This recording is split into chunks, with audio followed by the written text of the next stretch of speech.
हो, आता मात्र सुरेख चेंडू या ठिकाणी उद्ध्वस्त करण्यात आलेला मानकरी देखील झाला होता. मोठा फटका मारण्याचा प्रयत्न हवे तो चेंडू जातो आहे. क्षेत्ररक्षक चेंडूच्या खाली आणि आणखी एक यश मिळतं या नायगावच्या खेळाडूंनी आज मात्र या ठिकाणी.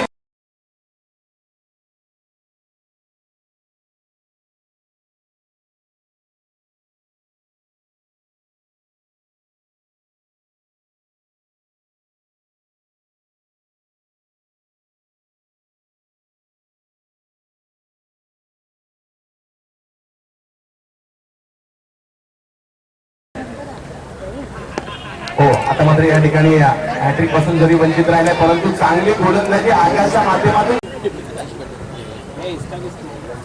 मोठा फटका मारण्याचा प्रयत्न हवे तो चेंडू जातो आहे आणि आणखी एका खेळाडूचं पतन या ठिकाणी होताना दिसते. कौतुक करावं